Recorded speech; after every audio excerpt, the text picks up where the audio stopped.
La semana pasada, en una operación coordinada, el oficialismo empezó a distribuir en redes sociales la noticia de que teníamos un superpeso por abajo de los 19 pesos, cotizando abajo de los 19 pesos, y todo mundo del oficialismo y de sus coristas empezaron a propagar o a difundir esta noticia. Llama la atención, qué bueno que tengamos un superpeso en ciertos aspectos. No es algo que nos resuelva la vida definitivamente, pero aquí llama la atención, cabe mencionar que el oficialismo lo difunde como si fuera un logro de las políticas económicas, dicen, del presidente. Aquí precisamente lo importante de aclarar es que son muchas monedas en el mundo las que se han apreciado, y dudo mucho que las políticas del presidente López Obrador tengan algo que ver para que las monedas de Rusia o de Afganistán se hayan valorado de forma más favorable. Gran éxito del oficialismo ha sido el poder vender la narrativa de que la economía entera de México depende de dos variables: el precio de la gasolina y el precio del dólar. Han sacado de la jugada o de la ecuación, mediante propaganda, temas como el PIB, temas como el empleo, temas como la inflación, temas como la inversión extranjera. Han dejado fuera muchas variables realmente importantes que quizá para la mayoría o para el mexicano común sea complicado entenderlas, y por ello han impulsado y difundido fuertemente estas dos variables. Repito, el tipo de cambio y el precio de la gasolina como las variables aparentemente fundamentales de la economía nacional, algo que es una reverenda mentira, algo que es una propaganda nociva, algo que es un engaño del gobierno.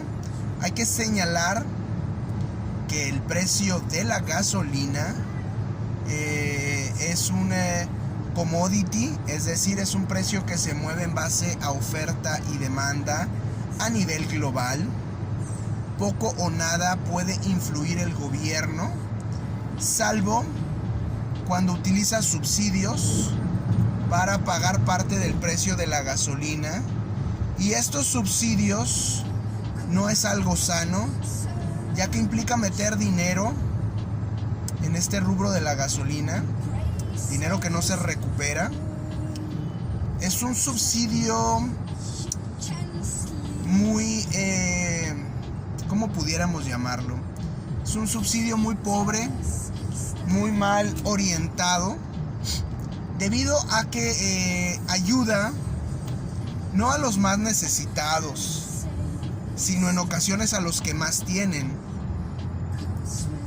Si yo le meto dinero para subsidiar el precio de la gasolina, estoy ayudando a quien tiene 3 o 4 carros. En realidad, a quien no tiene un carro y anda en camión, o en el campo anda a caballo o a pie, pues no le beneficia en lo absoluto, ni le perjudica el precio de la gasolina, ni le beneficia el subsidio. Pero ya sabemos que el gobierno trata de vender esto como que está apoyando la economía de los que más necesitan. Una vil mentira. Artificialmente manipula el precio de la gasolina El problema es que todo este subsidio realmente se va a el bolsillo de todos los mexicanos, ya que es dinero que se está utilizando, es dinero de gobierno que se está utilizando para que a los que tienen 3 o 4 carros les cueste menos la gasolina. Así de mal orientado, así de mal entendido es este subsidio, que es nocivo, que es dañino, pero que el gobierno utiliza para maquillar este indicador, que no es indicador económico de nada. El otro indicador, como les decía, es el precio del dólar, y en la narrativa oficial, las políticas económicas del presidente han hecho que el dólar baje por primera vez en 3 sexenios o una cosa así.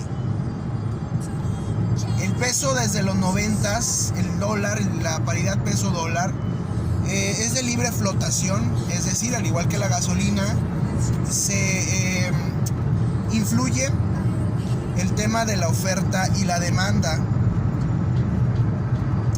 Quien se encarga de trabajar directamente esta variable, la paridad peso-dólar, es el Banco de México, no es el gobierno. Hay que recordar que el Banco de México también desde los 90s es autónomo, toma sus propias decisiones, tiene su propio gobernador, y nada tiene que ver las políticas económicas del presidente López Obrador. Nada en absoluto tiene que ver lo que haga el presidente con las políticas macroeconómicas del Banco de México, cuyo principal mandato es controlar la inflación. Hay que recordar que en México en los 70s y en los 80s era el presidente quien devaluaba el peso, y era el presidente, se decía que la economía se manejaba desde los pinos, todo lo que era política económica. Pero hay que recordar que teníamos inflaciones tipo Venezuela en México en los 70s y en los 80s, derivados de pésimos manejos populistas de la economía nacional.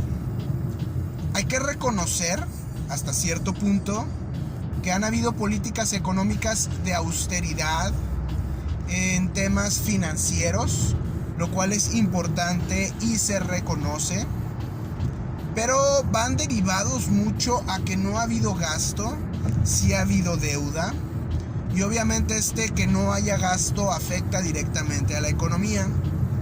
Hay que pensar que fenómenos a nivel global han influido fuertemente en el tema de la inflación, la han disparado en algunos países más que en otros, y siguiendo su mandato, lo que ha hecho el Banco de México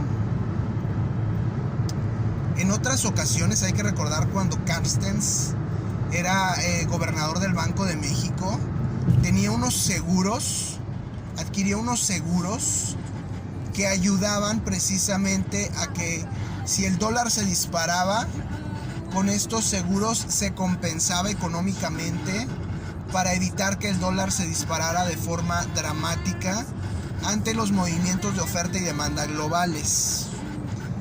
Si mal no recuerdo, esas seguros ya no se compraron, y la inflación, que debería estar en un 3.5 más o menos, se nos fue arriba del 7, se fue a, digamos que a niveles más altos que los últimos 20 años. Y lo que ha hecho el Banco de México para controlar esta variable, que no se dispare a números de 2 dígitos, ha sido el subir las tasas de intereses. ¿Qué pasa cuando suben las tasas de interés en los bancos? Los grandes capitales prefieren quedarse en el banco, que les den rendimiento, a que se inviertan en las calles, en nuevos negocios, en construcción, en activos, etcétera. Quienes tienen grandes cantidades de capital Prefieren tenerlo en el banco el dinero por los intereses. Y lo que sucede es que hay menos circulante, es decir, menos dinero en las calles, y la economía se da un frenón. No crece el país económicamente, pero se contiene de alguna forma la inflación. Esto lo hace el Banco de México, no lo hace el presidente.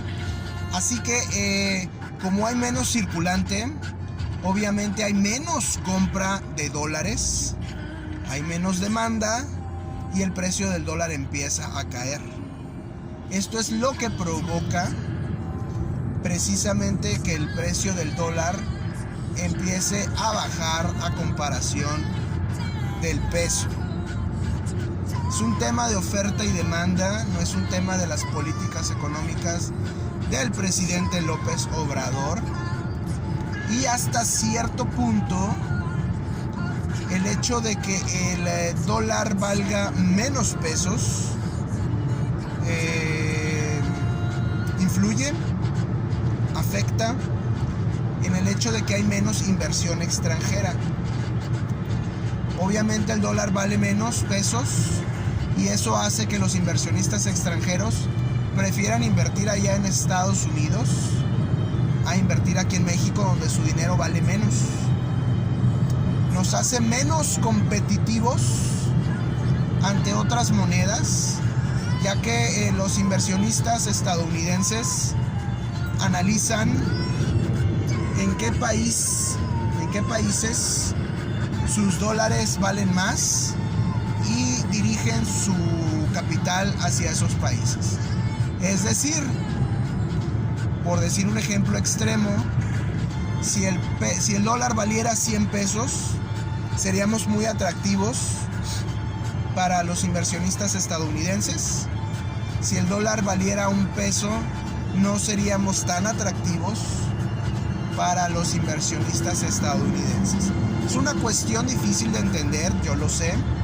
Es una cuestión de equilibrios económicos que son complicados de entender para alguien que no tenga mucha educación en economía, para alguien a quien no se le tenga paciencia para explicar, y por eso es que el gobierno o el oficialismo utiliza estas narrativas muy simplonas, tan simplonas que dicen: si el precio de gasolina baja, está muy bien la economía; si el precio del dólar baja, está muy bien la economía. Y esto, la realidad es que no es verdad. Aquí es importante señalar el equilibrio, la lucha de fuerzas que se está dando a nivel global. Derivado de esto, una visita por parte del presidente Joe Biden de Estados Unidos, del primer ministro Justin Trudeau de Canadá a México. Están buscando alinear a México como socio en el TEMEC a las políticas económicas que está dictando, ahí sí, Joe Biden. Lo decíamos hace unas semanas, en las cuales comentaba que de alguna forma muchos países que generan o que mueven la economía en todo el continente se están alineando a las políticas económicas de Joe Biden. Inclusive podemos hablar de una Argentina de Alberto Fernández, podemos hablar de un Chile de Gabriel Boric, podemos hablar de una Colombia de Gustavo Petro, podemos hablar de Brasil de Lula da Silva, e incluso yéndonos a los extremos, podemos hablar de la Venezuela de Nicolás Maduro, que está buscando, desafortunadamente sin dejar de ser una dictadura, de cómo trabajar económicamente hablando, comercialmente hablando, más con los Estados Unidos. Todo esto derivado de dos conflictos. Uno de ellos, el conflicto armado en Ucrania, derivado de la invasión rusa a este país hace ya casi un año. Si mal no recuerdo, fue en febrero o en marzo del año pasado.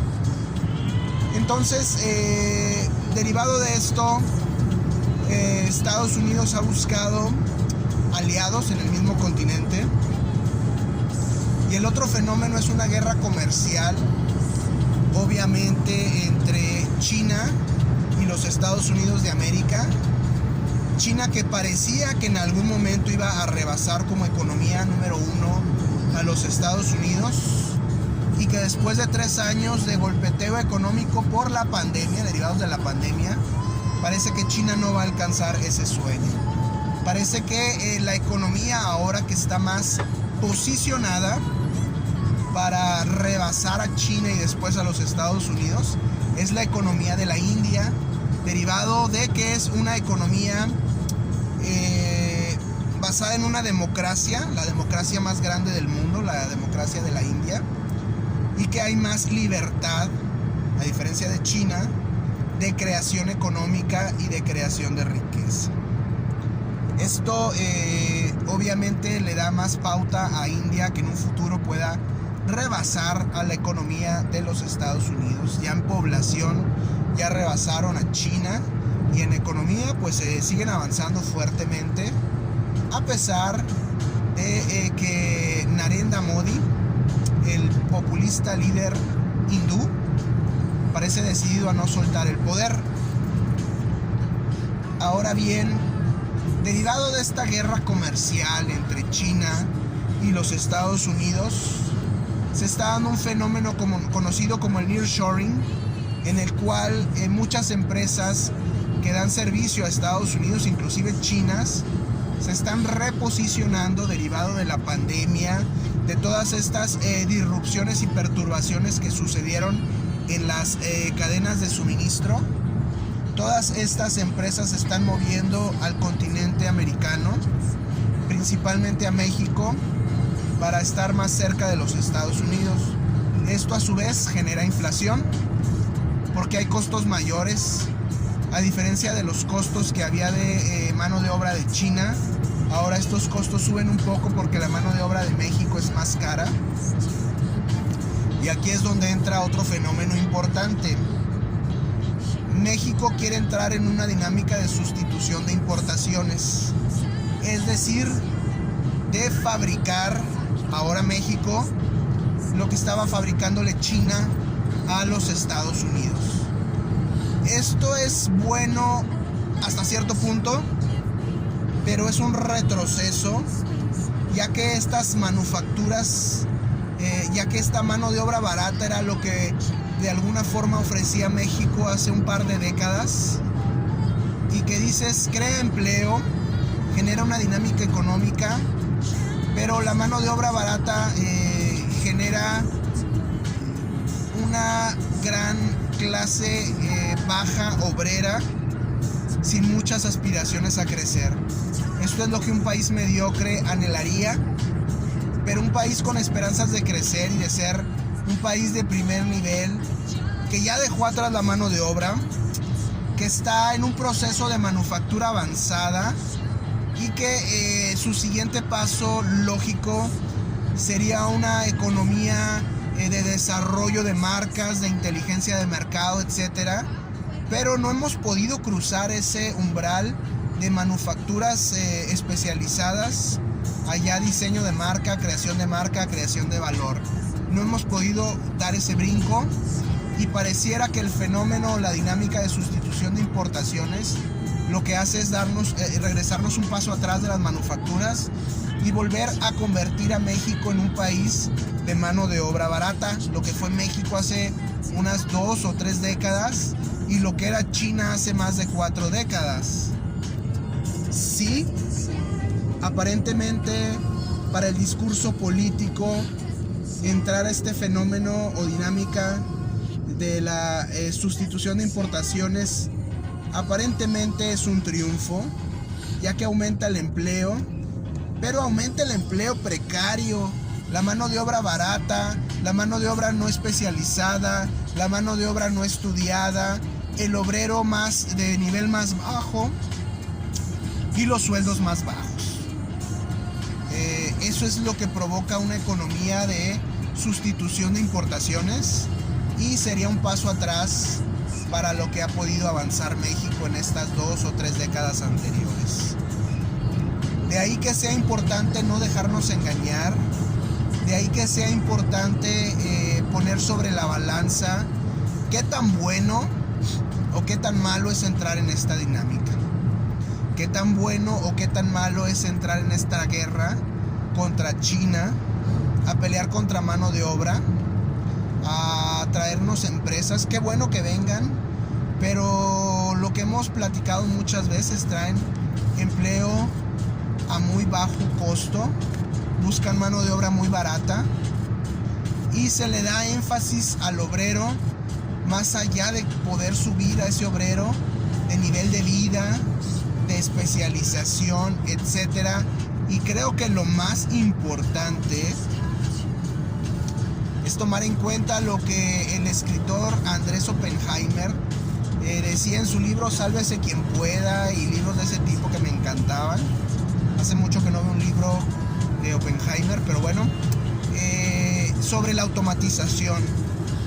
La mano de obra barata genera empleo a bajo sueldo, sí, pero es la primera que va a ser barrida cuando se llegue una ola fuerte de automatización, porque es el trabajo de poner artículos en una caja, embolsarlos, cosas muy artesanales que las máquinas en algún momento, la automatización va a barrer con todo eso. Entonces es un riesgo grande entrar en esta dinámica, como les digo, de sustitución de importaciones. Es una manera de hacer crecer al país aparentemente el empleo de forma muy precaria, de forma muy mediocre. Algo que les encanta a muchos populistas de izquierda, decir voy a acabar con la desigualdad. Ya no va a haber pobres muy pobres ni ricos muy ricos. Ahora voy a crear una gran clase obrera y una élite en el gobierno, algo parecido a lo que había en la Unión Soviética, y esto termina borrando la dimensión, la intensidad, el instinto de crecer del ser humano. Crea países mediocres, crea países ignorantes, crea países poco desarrollados realmente, y ahí es donde se debe de evaluar bien y no caer en esta trampa de la sustitución de importaciones de la mano de obra barata. México ya es un país de manufacturas en las cuales hay mano de obra más especializada, más estudiada, más preparada, que gana mejores sueldos, que demanda mejores escuelas y mejores condiciones laborales. Porque también cuando entras en una dinámica de sustitución de importaciones de mano de obra barata, hay mucho abuso y explotación laboral. México ya era un país de manufacturas hace una década, ya lo es.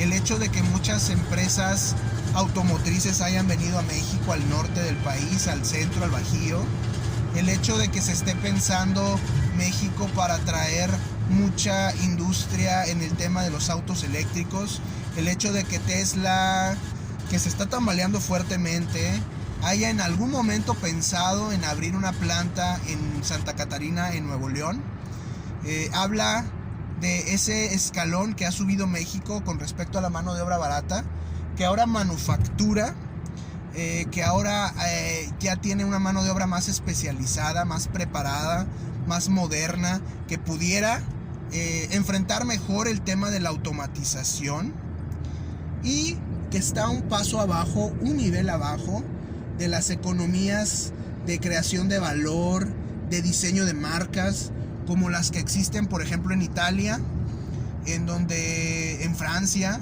en donde hay creación de valor y creación de marcas. ¿Por qué? Porque hay una economía de intelecto, de propiedad intelectual, de protección a la propiedad intelectual, que ayuda a que mucha gente dé rienda suelta a su creatividad, a la innovación, cree nuevos diseños, cree nuevas marcas, cree valor de la nada.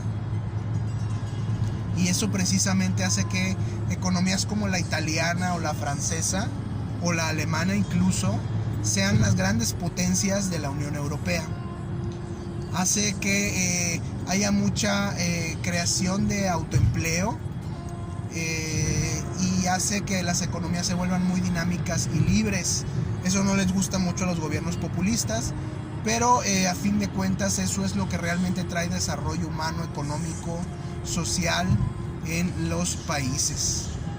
Así que no nos dejemos engañar por el oficialismo. No es mejor una economía porque el dólar valga menos de 19 pesos. No es mejor una economía porque haya subsidios que paguen la gasolina. Y no es mejor una economía porque haya mucho empleo mal pagado. No nos dejemos engañar por la narrativa simplona del populismo, de izquierda o de derecha, de donde venga, que busca hacer países mediocres e ignorantes para poderlos manipular fácilmente. No nos dejemos engañar, tengamos cuidado. El dólar no está barato por políticas económicas del presidente López Obrador. El dólar está barato por las tasas de intereses tan altas que buscan frenar la inflación.